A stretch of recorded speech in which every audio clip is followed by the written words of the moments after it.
as well as the reduction of the syndesmotic injury. So I think this is an important topic for everybody, and I'll hand it over to Arvind Gupta to tell us about the syndesmotic injuries.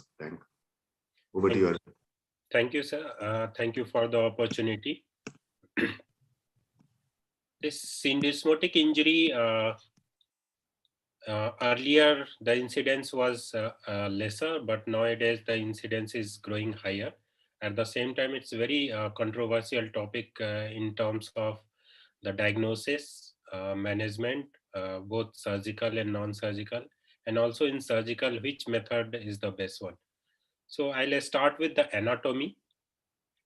This syndesmotic ligament is formed by the four ligaments, starting from the anterior tibiofibular ligament, then the posterior tibiofibular ligament, then the interosseous ligament, and then the interosseous membrane and interosseous ligament, and then the posterior inferior tibiofibular ligament.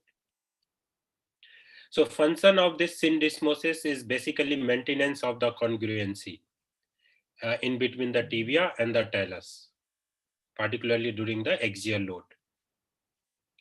And this study says if there is complete disruption of the syndesmotic ligament, all the ligament are disrupted along with the disruption of the deltoid ligament is there, then there is 40% decrease in the contact in between the tibia and the talus.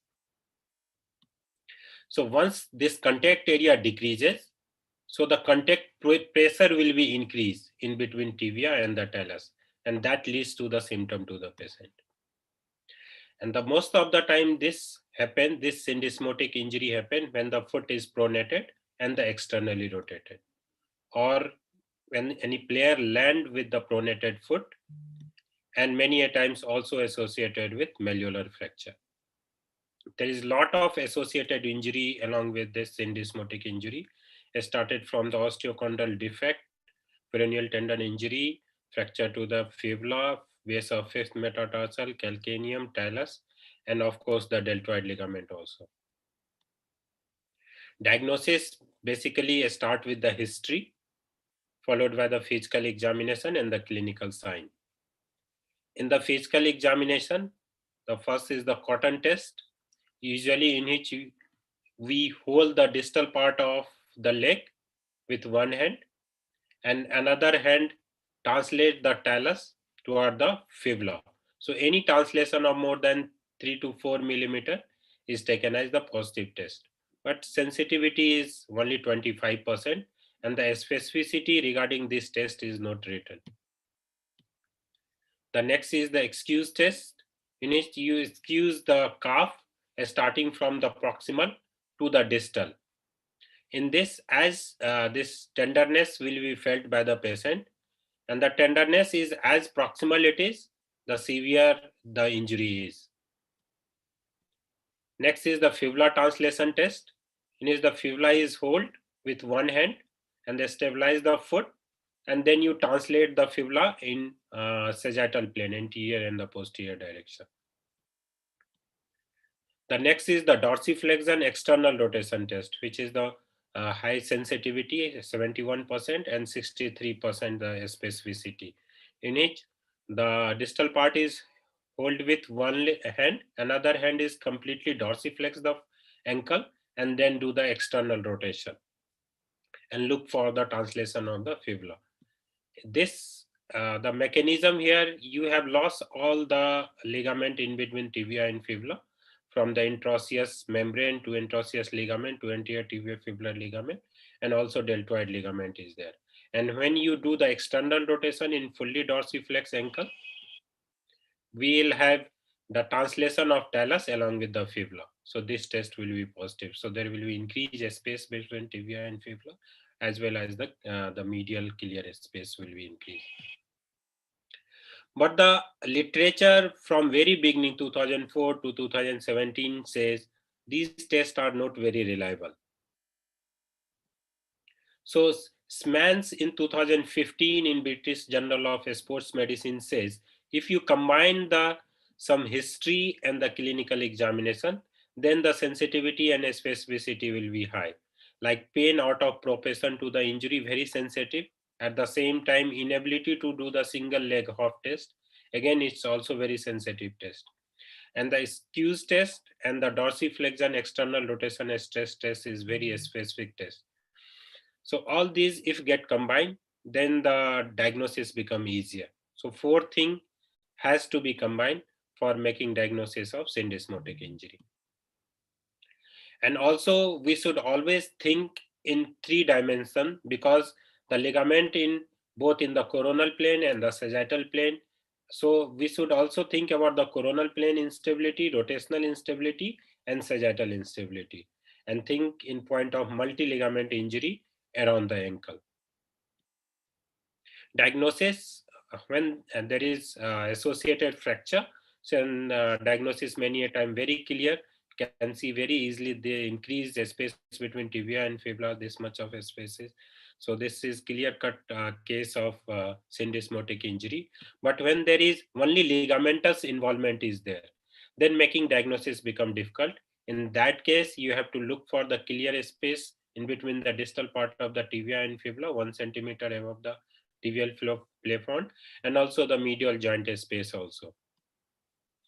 Also, we can go for the stress view, external rotation stress view, and also the weight bearing stress view.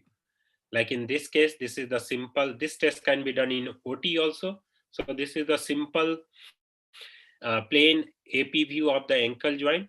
And when the external rotation stress is applied, you can see the increased space between the tibia and fibula. So this is the very clear-cut diagnosis of the syndesmotic injury. And also CT is helpful when there is associated fracture is there. So with the help of CT, particularly in the axial view, very clearly we can see the increased space between the tibia and fibula.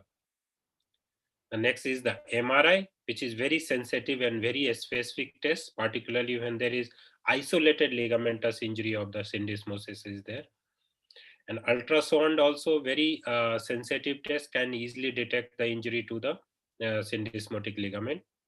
And the orthoscopy test, that is particularly for the chronic one, is taken as the gold standard. Orthoscope inside the ankle joint, and there is saver test. If you can pass the saver of 4 millimeter in between the tibia and fibula, then this test is positive. Or any opening, if it is more than 2 millimeter, then again called as test positive. And this is very important in case of chronic syndesmotic injury. And lot of this diagnosis made intra-op also, particularly in the fracture part. When fracture get fixed, then if you apply the stress test, then the cotton stress test, then external rotation stress test, or the hook test, this diagnosis can get confirmed. So hook test and this fibula translation test I'll show in the last, because video is not getting uploaded over the PPT. So in the imaging, overall, the comparative weight-bearing X-ray should be made, particularly for the both the sides. A stress view might be an option, particularly in chronic cases. In acute cases, sometimes it's become difficult to get a stress view. MRI is more appropriate, and additional tools. Again, ultrasound is having dynamic part. So the making diagnosis with this is become helpful, particularly applying the stress and then doing the ultrasound will making diagnosis more easily. And the orthoscopy will be preferred in case of chronic one.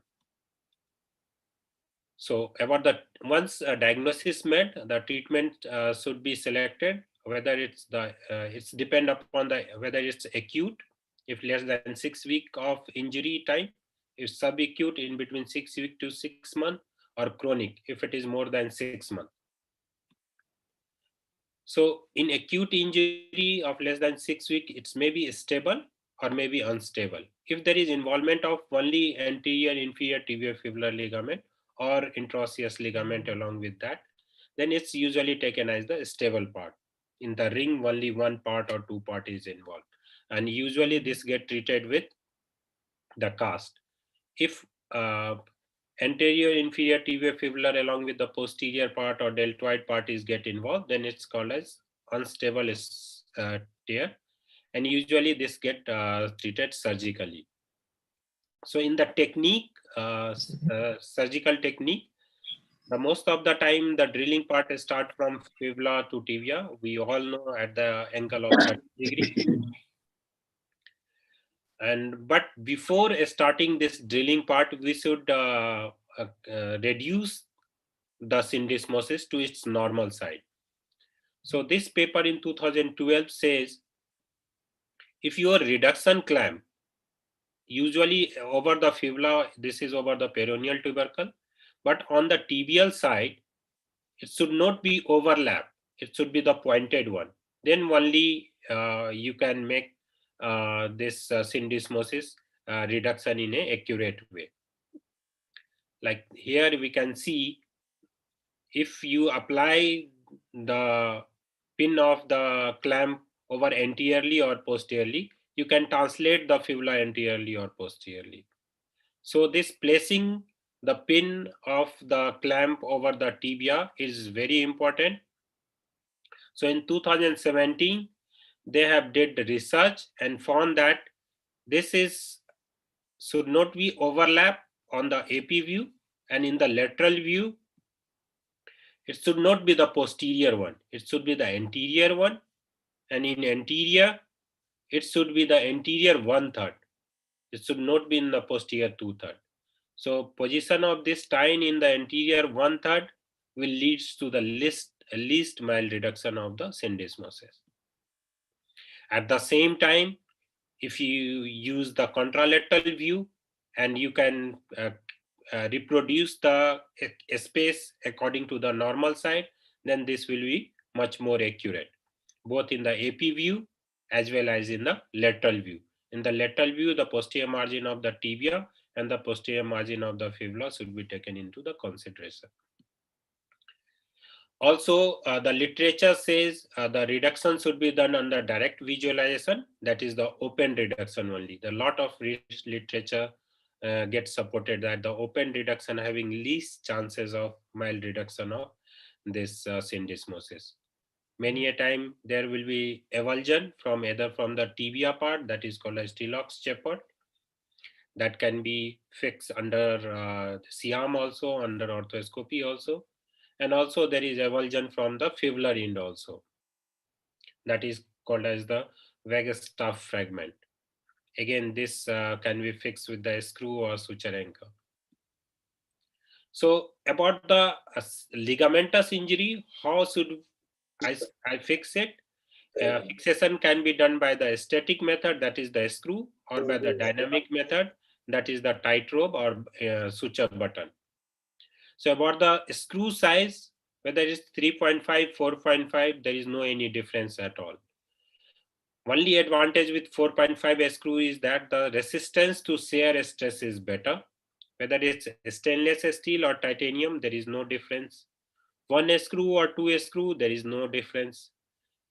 3 cortex or the 4 cortex, there is no difference.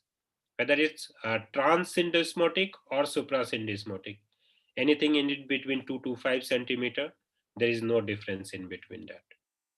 But there is disadvantage of screws are, it's affect the normal physiology of the joint because of decreased magnitude of the motion, also reduces the contact force between the bone, and it increases the stress on the interosseous membrane. Whether should I remove my implant or not, there is no additional benefit to the screw removal. There is no difference in the functional, clinical or radiographic outcome, whether you remove or don't remove. All these get supported by all these systemic review and lot of literature. But when there is persistent pain or syndesmotic mild reduction you are found in post-op period with the CT, then the screw should be removed, but it should not be removed early. Early removal will lead to syndesmotic diastasis. That is well supported by all this literature, and this literature says it should be removed at least after 12 weeks, so that there is adequate healing is there. The next fixation device is the dynamic one, that is the tightrope fixation. This randomized control trial says all the score of foot and ankle is higher with suture button in comparison to the syndesmotic screw. But there is no difference in the score for pain at night or during daily activity in between the suture button or syndesmotic screw. Another meta-analysis and the systemic review. At the end of 1 year, suture button having better score, but there is no clinical significance. But the suture button is having significantly fewer implant failure. Another systemic review on dynamic versus static distal tibiofibular fixation. Suture button is a viable alternative to syndesmotic screw because of lower reoperation rate and less complication. Another recent study is a biochemical study comparison between comparison of the syndesmotic repair technique. Says this suture button alone was insufficient for restoring the rotational stability or preventing the sagittal plane displacement of the fibula. So that is another concept nowadays. Along with the mediolateral displacement, there is sagittal displacement also in between anterior and posterior.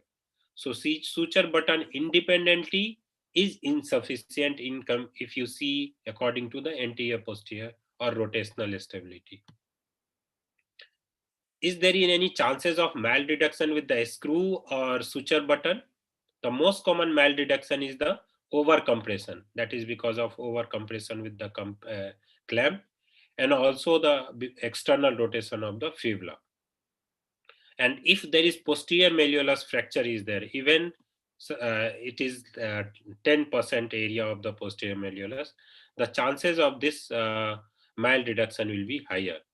You can see here, very small fragment of the posterior malleolus is involved, and if this syndesmotic get fixed with the screw, this malreduction is still persist with the fracture of this posterior malleolus. This I have taken from a journal, in which you can see the syndesmotic was fixed. Very small posterior malleolus was left there. Very small size was there, and this after 6 months of the time you can see the syndesmotic was widened. This ciliary space was get widened. So does this malreduction matter? Literature says yes. This significantly was the functional score. So the open reduction of the syndesmotic was advocated because it's having substantial lower rate of the malreduction when the post-op CT scan was done. So what we should see when there is open reduction of the syndesmosis is there. This literature, recent literature in 2019 says the articular surface is significantly more accurate visual landmark for the translation reduction of the syndesmosis. So this should be visualized and reduction should be done under vision. Next is the chronic injured distal tibiofibular syndesmosis. Yes, if injury is more than 6 months, then it is called as chronic one. So if you see the distal tibiofibular injury, mostly it is 1 to 11% among all the ankle sprain. And 40% of all these patients with syndesmotic injury will have complaint of pain or instability at the end of 6 months.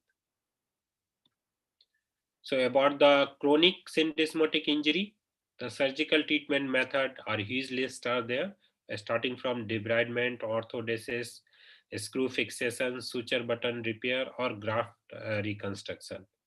But from the literature, there is no consensus regarding the treatment of the chronic one.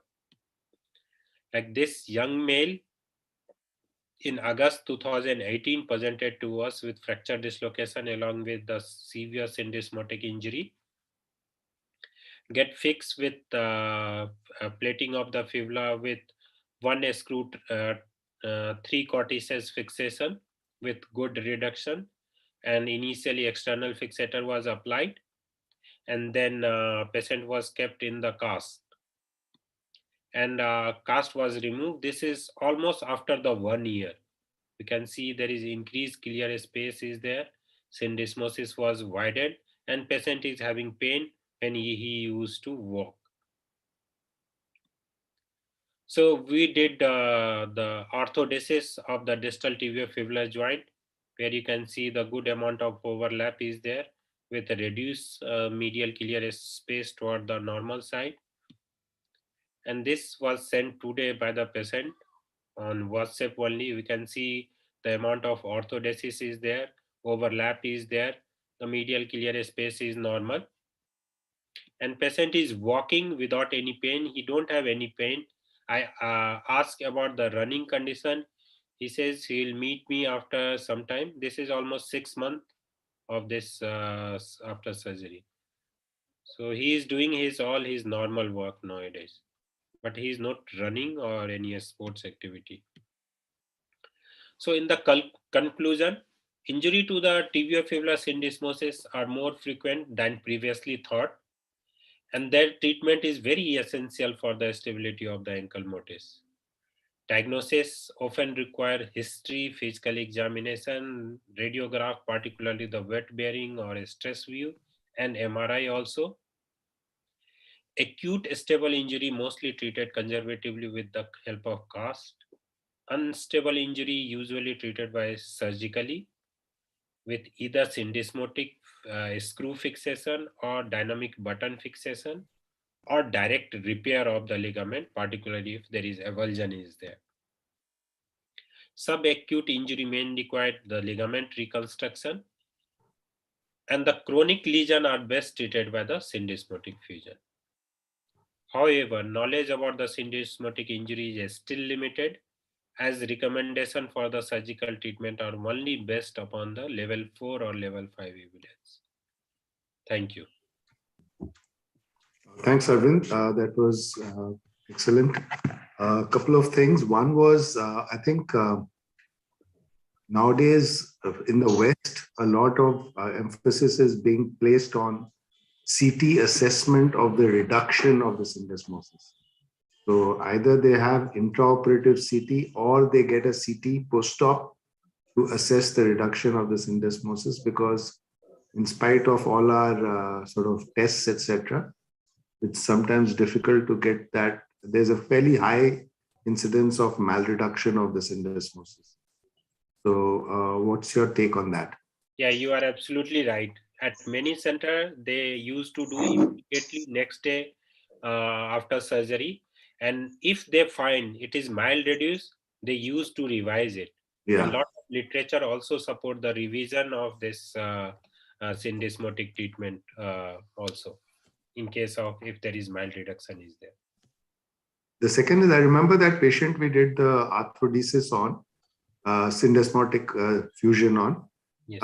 He had some wound problems initially. That settled down, did it? Yeah, that settled down. Right? Initially, he has to be soaked dressing all the time. Yeah. But this gets settled, and suture was removed after 15 days. And he was initially with the plaster for 6 weeks. You have to keep putting them in a cast for some time. Yes, sir. Yeah. Today, Amit talked to him. He said there is no problem at all. He is doing all the routine activity. Good. But he hasn't tried running or jumping anything. Yeah, that's okay. He promised he'll meet within a couple of days. Yeah, it'd be good to see how he's doing. Yes, sir. Yeah, so questions, anybody? Yes, sir. Sir, there is a question by Narkeshwar Narayan, is that how to see overlapping to assess syndesmotic injury in X-ray. So the preoperative X-ray evaluations are what to see for. Yeah, in X-ray, you have both AP view as well as the lateral view. In AP view, you have the clear space in between the lateral margin of the tibia and the medial margin of the fibula.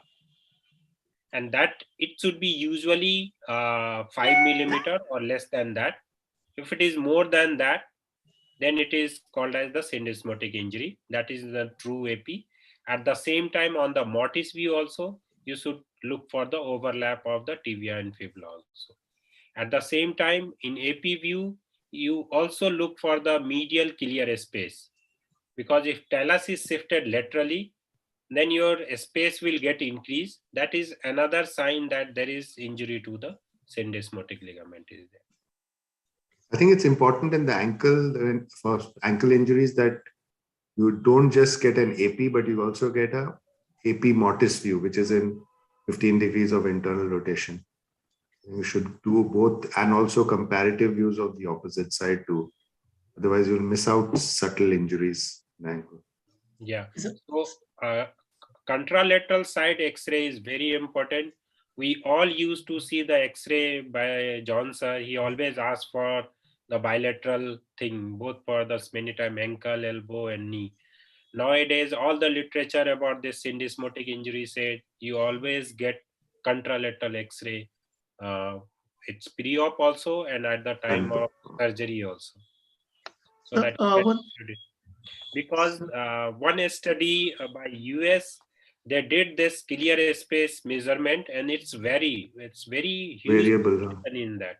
So you always get contralateral side and measure according to that one. So I've seen sir has advised few times for the pre-operative evaluation is that external rotation stress view.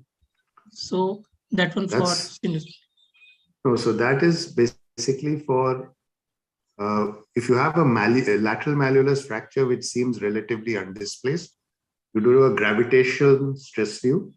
That means you just lay the patient on the side with the lateral side facing down. And just with gravity, if there's any syndesmotic injury, it will show a difference between the two sides. So that is one. And of course, external rotation stress view was elaborated by Arvind in his talk as well. There's it's also a gravitational stress view, where you just put the patient at the end of the bed with the ankle hanging out with the lateral malleolus on the lower side. So with gravity, if there's any syndesmotic injury, what looks like a minimally displaced lateral malleolus fracture will show that there's a syndesmotic injury there. Or maybe in case of isolated ligamentous injury case. Or isolated ligamentous injury. Then you do the external rotation stress view. But with the fibular fracture, sometimes it will just, even that much gravitational stress view is enough to show a displacement. So Avinash has one question is that how to establish stable versus unstable syndesmotic injury? So starting from the history, usually in case of a stable syndesmotic injury, pain is not so much disproportionate. If it's unstable syndesmotic injury, means multiple ligament has injured, the pain will be disproportionate to the injury. If the patient start walking, he will have very severe pain in case of unstable one because of widening and too much of movement of the fibula. Then in the clinical examination, most of the time the stable will not have any positive finding, unstable will have positive finding. Then comes to the investigation, X-ray, we will find much more widening in case of unstable one and very less widening in case of stable. At the same time, tenderness will be less in case of stable and more for the unstable. And of course, MRI will tell about all the 4 ligament injury. So there are two ways. One is in the fractures. There you have to first fix the fractures, then test for stability. Okay. In OR, once you fix your fibula, you must then test for stability. That he showed. I think the videos will be showing now. No? Yeah, right. That one. You please use that.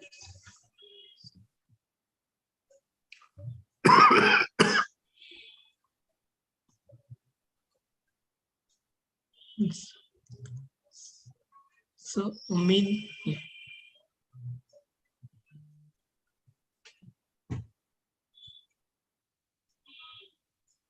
So you hold the fibula with the clamp and then see this mediolateral movement as well as the anterior posterior. This is mediolateral and the anterior posterior movement.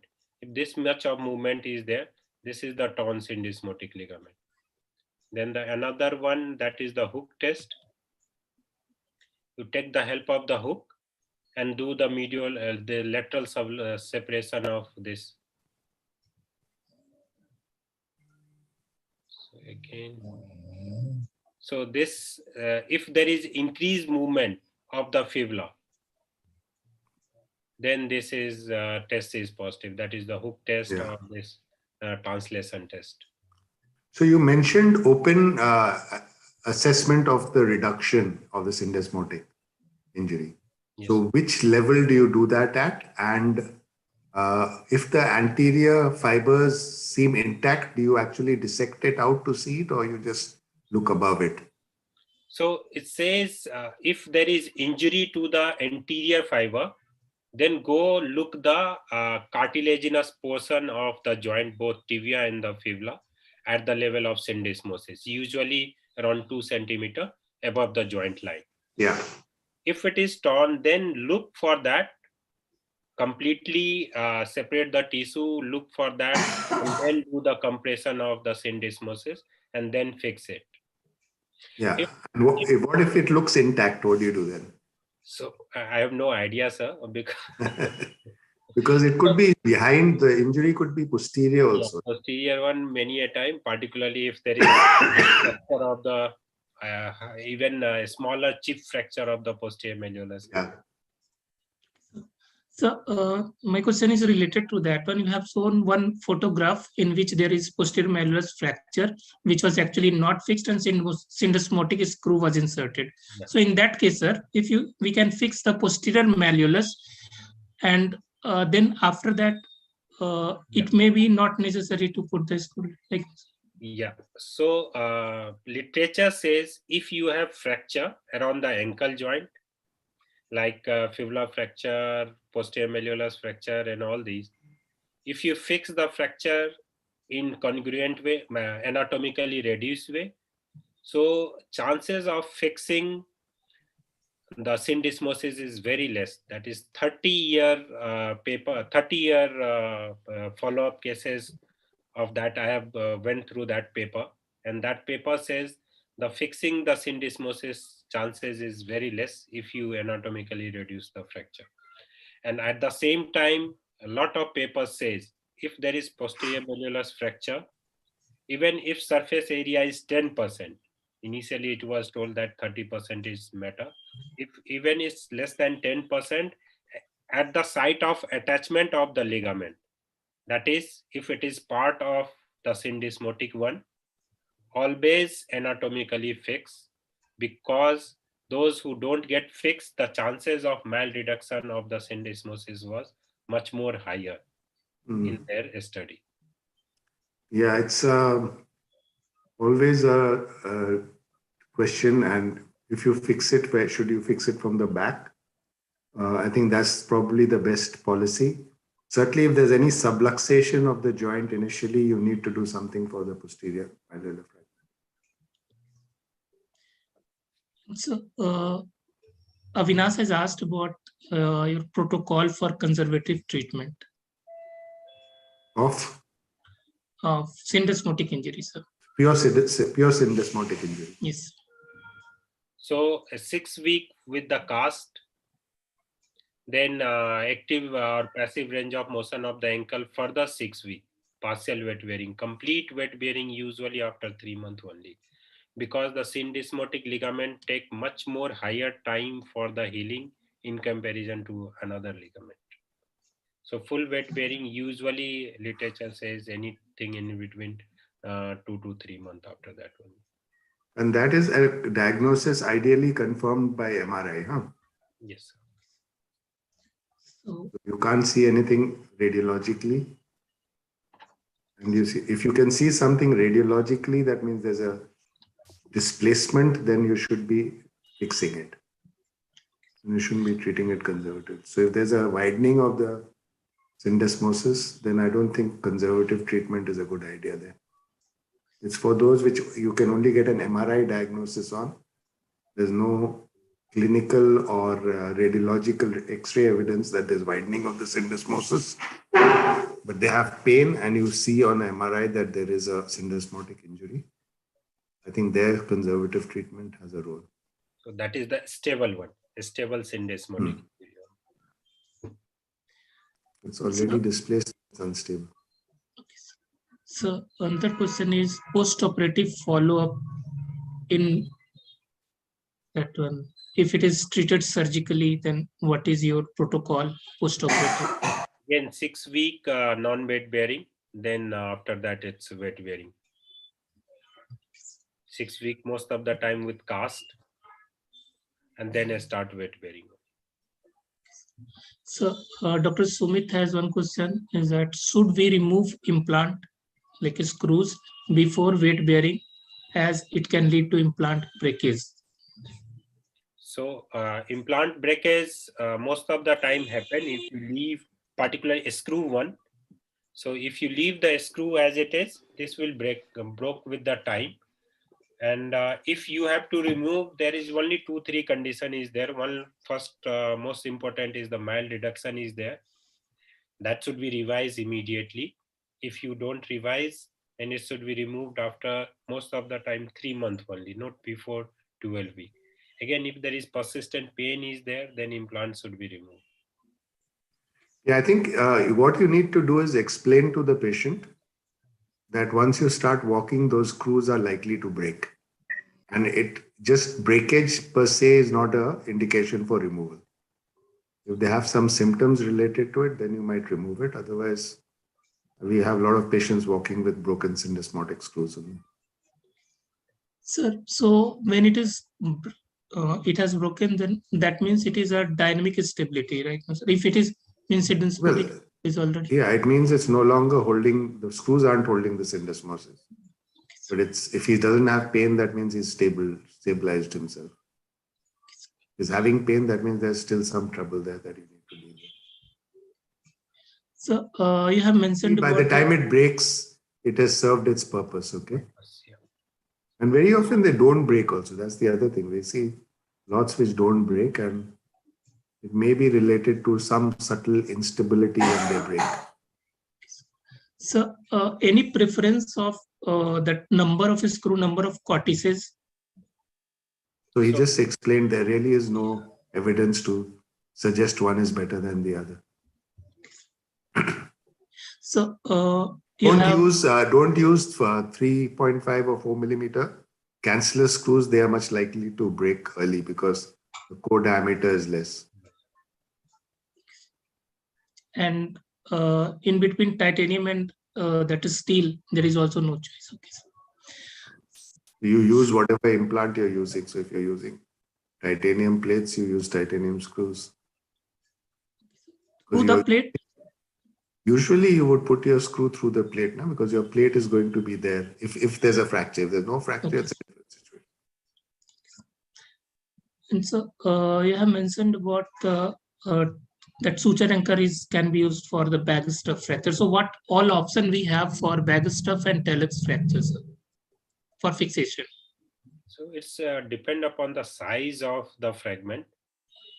If fragment is bigger, then definitely a screw is the better choice.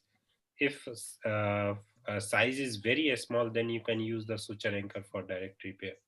There are also some specially designed staples that you can use. So you have these staples which you can punch in with the thing. I think we've used in once. Yes, sir. And so one thing which is usually confusing during intraoperative, when we are doing fixation of the fibula, if it is with or without syndesmotic injury, what all should be checked after the fixation that it is in good fixation? So why don't you answer that question? That only sir will answer. That will be, he'll cover most of the things. Yes, sir, other than one coin sign, you have mentioned that, and the length by that one, and the medial clear space, and exactly. So those are the things you look for. One is you need to make sure you've got fibular length. Okay, and how do you do that? By that coin sign at the tip of the fibula, and that if it is with the diagram, if it will be better if any X-rays. Then and one is to compare it with the opposite side. Okay. Then you need to check the medial clear space, the overlap. So there are standard values for all of them. Yeah, that 4 millimeter. And of course, the clinical test for any syndesmotic instability. After that, what sir has explained already. And sir, the Want to add something to that, Arvind? Yeah, that is perfect, sir. In lateral view also, true lateral view should be compared with the opposite side lateral view, because many a time this anterior posterior translation with this syndesmotic injury can be identified in lateral view only. Yeah, that's important. And so during while you are showing the test, sir, you have mentioned that if the tenderness is in the proximal part, that is more severe. Why it is so, sir? Because it means the interosseous membrane has ruptured till proximal part. Okay. That's why the force of transmission, that line I have shown, that I started from the medial side, then the ankle in between tibial talus, then from the lateral side, and went quite anterior. So this much of external rotation, this interosseous membrane had rupture very high. So many a time associated with the proximal fibula also, meniscal fracture. So this, all these says the severity of this injury. And so if we can compare it with TR usage, because when the postgraduate study these things, they used to compare and remember. So in that case, sir, do the management is different from that one? Like compare with what? DRUJ is very different. Distal radioulnar joint. Yes, sir. It's completely different. Completely. This is a weight-bearing joint, and yeah, it's non-weight bearing. About the distal radioulnar joint, particularly dislocation is there or subluxation is there. We have done couple of cases with TFCC injury, and there is no any other injury. Only TFCC injury was there, and that leads to the subluxation of the ulna is in this very much high. And once that get fixed, everything was get settled. And also this distal radioulnar joint is completely different from syndesmotic. Very different. One question DNB has asked a few years before is that what type of ankle fracture pattern has syndesmotic instability? You have mentioned one like pronation with external rotation. Other than that, sir, yeah, because that is 10 marks question here. Yeah, dorsiflexion external, all the components, those supination, external rotation, all. So wherever it's a type B and C, yes, the C type injuries all have the Weber C's all have a syndesmotic injury. Okay, and that chronic instability management you have already told, sir. So if there is sequelae like in the chronic pattern, what option we have for the management, if you can explain it? Because it is quite common to miss syndesmotic injury. Even after fixation, few patient comes with the pain.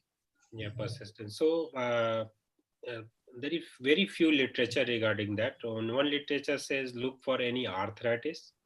Is there any arthritis at the ankle joint or this syndesmotic part? So if there is arthritis, then the treatment part is orthodesis of distal tibiofibular joint is there. If there is no any arthritis, then you have option for again fixation with the screw and the ligament reconstruction at the same time. Yeah, I think first is the diagnosis. So you get that question, you have to split it up into the diagnosis. So that will include your clinical tests, your investigations, then conservative treatment, then operative treatment. Operative treatment also, you have dynamic fixation, static fixation, and then the last is you can also do ligamentous reconstruction. That is one other option that you can do, which is not somehow gained that much popularity. I don't know why, but that's also something you can think of. What happens with when you try to reconstruct a ligament? Yeah, that is the option for treatment for the subacute chronic ones. Yeah. One. Yes, sir. Along with the fixation with the screw. Okay, sir. Just one last question about between the screw and the suture anchor or the tape. which one is having better outcomes, sir? That's $1 million question. All the study says clinically at the end of 2 years, there is not much difference if you say about the pain or activity or anything like that. Only thing with the suture button is that the reoperation rate is significantly low, that the screw breakage or screw removal is almost in 40 to 50% of the cases they used to do. But with this suture button, that incidence is very less. And another thing, once you are using suture button, then the cost is very high in comparison to a screw. Yeah, so I think it's so all the companies are going into. So even I think DPU is coming out with a special suture fixation device, elastic fixation device for the Syndesmosis. I think there's a lot of money involved in it. I think we have no more question from the early return to activity is better with suture button. All the literature supports the early return to activity. the. So in sports people, it may be more rational. Okay, I think we should. Thank you so much, sir. Thanks, Arvind, and we'll see you all next week again. Bye. Yes. Thank you, sir. Thank you. Good night.